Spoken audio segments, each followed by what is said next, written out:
Saudara, Polda Metro Jaya tegaskan kasus ijazah Jokowi tidak mandek atau jalan di tempat. Polisi memastikan status Roy dan Dr. Tifa diumumkan tak lama lagi. Tapi bagi kubu Roy, lamanya kasus di Kejaksaan menimbulkan dugaan ada banyak pihak yang tak mau kasus ini jangan-jangan sampai ke persidangan. Benarkah hal itu terjadi? Kita akan membahasnya bersama Roy Suryo dan juga Ade Darmawan yang sudah hadir di studio. Mas Roy, selamat malam. Ya, selamat sore. Selamat sore. Mas Ade, selamat sore. Selamat sore. Ya. Saya mau ke Mas Roy dulu. Ya. Mas Roy, ada dua pernyataan nih. Kombes Budi bilang dalam waktu dekat kami akan sampaikan P21, kita punya surprise. Kuasa hukum Anda, Bang Refli bilang nggak relevan dilanjutkan. Ya. Jadi pertanyaannya, ini siapa yang takut kasus ijazah sampai ke persidangan? Ya. Anda atau kubu Pak Jokowi? Ya, makanya pertama terima kasih ya kita bahas statement dari Kombes Budi ya. Namanya kan Budi ya. Kombes Budi sebentar lagi. Namanya harus ada tambahan sebentar lagi karena dari minggu kemarin. Dalam waktu dekat. Ya, dalam waktu dekat. Dari Kombes Budi dalam waktu dekat. Ya, itu persis kayak AATI Garut kalau menyebut dia. Jadi artinya apa? Selalu begitu. Itu dari minggu kemarin sudah bilang dalam waktu dekat, dalam waktu dekat, dalam waktu dekat. Padahal ya memang belum ada. Tapi ada tambahan lagi, Kombes Budi bilang kami punya surprise. Itu sudah nggak surprise lagi. Kalau surprise itu, Mas Ade Darmawan tuh surprise hari ini datang ke studio bawa panci. Nah itu kan janjinya ya, itu nggak hanya Ade loh. Ade, Lecumanan, sama si Eli Daneti itu katanya, wah mau memberikan sampai dengan 10 juta, malah perjudian. Jadi kalau balik ke pertanyaan saya, siapa yang paling takut maju ke persidangan? Karena kuasa hukum Anda juga bilang nggak relevan untuk dilanjutkan. Yang takut yang barusan di Solo gebrak meja. Katanya kan dia lagi ngumpulin siapa orang. Siapa yang gebrak meja? Ada itu bocorannya, bocor halus ya. Di Hotel Sunan, dia ngumpulin kuasa-kuasa hukum, kemudian gebrak meja gitu. Katanya cuma 3 bulan, 4 bulan. Gitu. Nah nyatanya nggak ada. Memang kemudian dikatakan, soalnya dia takut. Dia nggak mau datang kalau bukan persidangan yang Dianya ini siapa? Nah, dianya yang gebrak meja itu. Yang gebrak meja? Ya udah jelas lah, yang Raja Jawa palsu itu. Yang gebrak meja emang benar ada isu-isu gebrak meja itu untuk apa? Ada videonya itu. Jadi terkait persoalan bahwa ada yang gebrak meja dan lain-lain, saya rasa Bapak Insinyur Joko Widodo nggak seperti itu ya. Beliau yang itu bilang orang sangat wah. Saya rasa kalau tim hukum Bapak Insinyur Joko Widodo itu hanya menyampaikan mungkin ada bentuk-bentuk daripada kekecewaan saja bahwa ini terlalu lama ya. Artinya Bapak Insinyur Joko Widodo dan teman-teman yang lain kayaknya tergantung nih, kau menggantungkan ini. Ya kan, tapi apapun itu kita percaya bahwa koordinasi yang dilakukan antara pihak kepolisian dan Polda Metro Jaya utamanya kepada kejaksaan ini adalah sesuatu yang firm. Kenapa saya bilang begitu? Karena memang harus hati-hati dalam melihat apalagi dalam situasi KUHP lama ke KUHP baru. Jadi balik lagi Mas Ade, jadi Pak Jokowi memang betul-betul risau ya, resah begitu kok statusnya lama banget gitu digantung mulu nih kasusnya. Ada ungkapan kekecewaan dari Bapak Insinyur Joko Widodo mungkin ya bahwa kok ini lama sekali. Padahal sebenarnya memang kasus yang sangat sederhana. Buktinya sudah ada. Buktinya sudah ada. Saksinya udah ada. Saksinya banyak, ahlinya, kemudian korbannya ada, pelakunya ada. Kok nggak naik? Kok belum P21? Nah, kembali kepada situasi perpolitikan bahwa kemudian ini tentunya harus ada penyesuaian waktu. Karena ini akan menyita waktu. Kenapa sih kalau Mas Ade lihat apa salahnya di mana nih? Iya, bahwa waktu yang dibutuhkan untuk hal-hal di mana katakanlah sidang ini akan panjang, Mbak Audrey. Ini akan menyita perhatian. Tapi publik. Pak Jokowi mau nggak? Oh pasti, pasti. Saya terakhir bertemu dengan Pak Jokowi, Bapak menyampaikan bahwa saya akan membawa ijazah SD yang masih di tangan dia ya. Ijazah SMP masih di tangan dia. Ijazah SMA dan ijazah S1 itu ada sama Polda Metro. Jadi yang disita bukan cuman ijazah S1 loh ya Mbak ya. Ijazah SMA Pak Jokowi juga sekarang dalam sita oleh Polda Metro. Nih, Oke. Begitu. Nah, tapi Mas Roy balik lagi pada saat kemarin itu kan Bang Refli dalam konfres meminta juga bahwa Bareskrim ini memproses laporannya Rizal Fadila soal pembuktian ijazah Jokowi. Kalau gitu ini ngapain lagi diproses, kan waktu itu udah pernah dilaporkan dan sudah ada hasilnya otentik.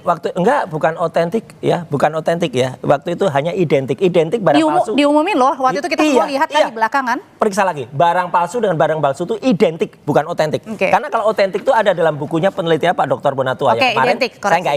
Saya nggak ikut ketika saya kemarin ada di ITB dan ada di Unpad untuk menyerahkan buku ini. Jadi 2 kampus, 3 tambah UI itu sudah menerima buku ijazah Jokowi. Tidak ada. Tapi kan jadi ijazahnya nggak ada. Nah kalau gitu bedanya apa? Meskipun hasilnya sudah ada identik, terus kemudian laporin lagi, emang ada pembedanya? Justru itu, karena ijazah nggak ada dan skripsinya juga palsu, 99,9% palsu. Kalau ini diteruskan nanti akan ketahuan di sidang itu mana ijazahnya. Nggak ada. Ijazah yang kumpul tadi itu akan ketahuan kalau berarti instansi-instansi ini sudah jelas mengumumkan bahwa itu tidak ada. Jadi kalau tidak ada, kemudian nanti di sidang pasti ada yang ketakutan. Makanya di Solo kemarin ini resmi loh, dikatakan oleh Suhadi, itu ketua tim Merah Putih katanya. Wow, ada yang gebrak meja dan kemudian pokoknya kacau lah di Hotel Sunan. Ya, jadi artinya dia mengatakan kalau karena Pak Jokowi juga tadi dibilang kan gregetan juga Mas Roy. Ya kalau gregetan, kalau galau, padahal udah siap di persidangan. Kalau galau dengerin aja lagu-lagunya si Raisa ya, itu banyak lagu. Oke, balik lagi. Balik lagi kalau misalnya pelaporannya sama juga dengan ijazah, kenapa kalau gitu nggak dilaporkan skripsinya aja, yang lain gitu? Itu nanti akan ada yang melaporkan juga. Jadi pokoknya laporan itu banyak, CLS apa. Jadi jangan hanya terkutat kepada laporan fitnah dan betul yang dia akan terbang. Makanya karena ini sudah terlalu panjang, Kombes Budi mengatakan dalam waktu dekat, ya, dan dalam waktu dekatnya itu kapan? Sementara yang di sana pada buat perjudian ini malah kemarin orang yang namanya Eli Daneti ini ketakutan karena dia dituduh sudah mengajak judi, lecumanan juga. Karena ini judi yang nawarkan. Tapi nggak ada hubungan nih. Ada hubungan. Ada SP3. Ya, dia bilang ini akan P21. Mana P21-nya? Minggu ini udah habis. Ya, nggak ada P21. Bisa semua itu. Saya ingat kembali beberapa pekan lalu juga Mas Ade juga gregetan juga. Pengen memberikan surprise juga, maksudnya dalam artian adalah pengen memberikan sesuatu untuk tahanan. Nah, kalau Mas Ade sendiri kan juga jadi salah satu pihak yang paling menginginkan sejak awal Mas Roy juga ditahan. Mas Ade pernah ke Polda untuk nanyain kasusnya sudah sampai ya memang sudah di kejaksaan. Lalu kemudian apa mandeknya di mana? Ya, jadi sebenarnya para penyidik kami utamanya memeriksa saya sebagai saksi pada saat itu, kita juga bertanya bahwa penyidik ini kok lama sekali. Ada apa? Dia mengatakan bahwa memang dari banyaknya bukti. Terus yang kedua, yang mengulur waktu sebenarnya Mbak Audrey, bukan kita. Siapa bilang? Kita bisa buktikan dari pemeriksaan ahli-ahli Mas Roy. Kan itu terakhir diperiksa ahli-ahli mereka. Nah, menyusun berkas-berkas mereka ini kan tidak mungkin asal nyusun. Ya kan? Ntar diprotes lagi kalau hilang selembar, ya kan? Wah, kemarin saya mengutarakan seperti A, B, C. Nah, ini kan diperiksa semua di pengadilan. Sehingga harusnya konsentrasi polisi menyusun seluruh dari saksi meringankan Mas Roy, kemudian saksi-saksi ahli Mas Roy. Ini kan jangan-jangan nggak lengkap dari Poldanya nih. Enggak. Jadi gini Mbak Audrey. Yang awal P19 ya kan jelas kalau saya sebenarnya tidak bisa mengkomentari karena saya tidak melihat P19 apa. Tetapi secara analisa hukum yang biasa kita tangani, kalau dia dikembalikan terus ada pemeriksaan ahli, berarti petunjuknya dari P19 itu artinya yaitu memeriksa ahli yang meringankan dari Mas Roy. Jadi semuanya dikumpulkan. Sehingga banyak sekali tentu disusun berkasnya, Mbak. Nah, berkas-berkas ini disusun kemudian dinaikkan kembali. Nah, sampai saat ini belum ada informasi yang mengatakan bahwa ini P19 atau P20 sesuai dengan apa yang dikatakan Mas Roy gitu loh. Tapi kan belum ada, sehingga saya rasa ya kita nunggu seperti penyampaian Pak Kabid Humas akan ada surprise. Nah, saya juga akan memberikan surprise saya tetap ada. Hadiahnya akan saya belikan panci anti gosong untuk Mas Roy nanti setelah dia P21. Tetapi kalau dia SP3, saya double menjadi 2. Begitu. Biar kanan kiri ya. Iya, biar kanan kiri. Mas Roy, balik lagi. Ke pertanyaan saya adalah soal ini. Masih di tanda tanya kan ya, katanya ada dalam waktu dekat, kemudian kita punya surprise. Tapi satu sisi selain Anda bergerak tadi untuk meminta lagi Bareskrim untuk memproses laporan ijazah Pak Jokowi, Anda juga katanya bersurat ke Komisi 3 DPR untuk diundang ke jadi RDPU. Waktu itu Anda juga orasi Sudah, kan demo di orasi DPR. di depan DPR. Terus kemarin, apa sih kemarin Mas perasaan Anda Refli itu? mengatakan anggota DPR itu 580 anggota sekarang, bukan 575 lagi. Kan banyak kerjaannya loh Mas Roy. Loh, kerjaannya urusan kecil aja. Kenapa harus ijazah aja Harus sampai ke ijazah DPR? ini sudah setahun lebih.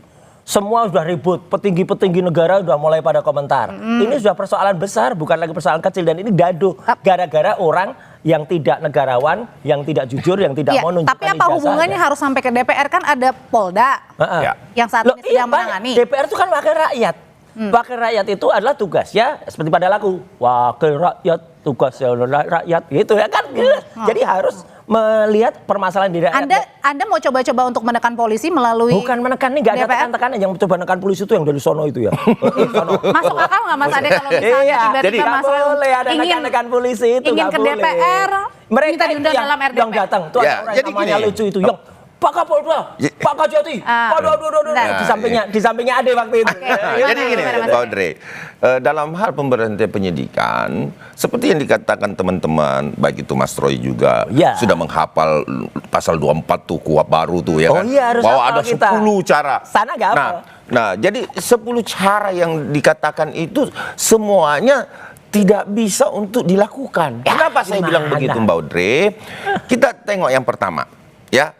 Tidak cukup bukti. Buktinya ada 300.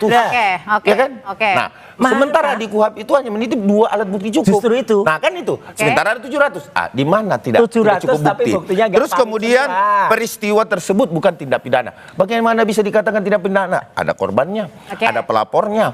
Terus ada peristiwa pidana yang terjadi. Artinya tidak ada pembanding. Kalau udah lengkap, kenapa yang menjadi pertanyaan adalah tidak kunjung maju-maju? Lengkap. Ini makanya sekali lagi saya jelaskan bahwa semua yang kelengkapan ini harus betul-betul dilakukan secara hati-hati. Itu yang pertama. Yang kedua adalah ini menyita perhatian publik. Nah, tentu kesiapan persidangannya. Apakah ini akan mengganggu persidangan nanti? Ketika kemudian terjadi pro kontra, ini betul-betul harus melihat momentumnya. Saya rasa ini persoalan momentum saja. Kalau gitu, kalau dibilang sama Kombes Budi bahwa ada elemen surprise, nanti kita nantikan kira-kira surprise-nya apa? Apakah jangan-jangan Pak Jokowi juga datang ke Polda untuk menanyakan sebagai pihak pelapor? Oh tidak, tentunya surprise-nya itu saya rasa pengumuman tahap itu nggak surprise lagi, itu udah ditunggu 3 minggu. Beda Mas Roy, beda satu dengan tahap 2. Dia mengumumkan. Misalkan katakan Polda mengumumkan P21. Tapi kan tahap 2-nya seperti apa? Surprise-nya kan kita nggak tahu nih. Menurut Anda apa kira-kira bocoran? Nggak ada. Saya mengharapkan Mas Roy diiringi oleh pengacaranya bersama-sama pada saat tahap 2. Mas Roy, kalau ada elemen surprise, Anda penduganya apa? Enggak ada elemen surprise apa. Kalau surprise itu berarti tiba-tiba ini sudah 3 minggu nggak surprise. Yang justru surprise itu apa? Kalau misalnya terjadi justru yang tidak kita harapkan. Sekarang kan sudah semua orang sudah bingung di mana-mana. Bahkan timbul kerusuhan. Wah ini misalnya jangan kebakaran ini nanti. Kebakaran dia daripada kebakaran, mending kita hadiah. Mending kita ini Mas Roy emang bisa-bisa aja. Bisa-bisa aja Mas Roy. Tapi kita tunggu nanti ya janjinya dari surprise dan janji akan kasih panci kalau misalnya. Pasti. Pancinya mana? I promise to Mas Roy. I promise to Mas Roy. Terima kasih Mas Roy. Mas Ade, terima kasih sama sore semuanya.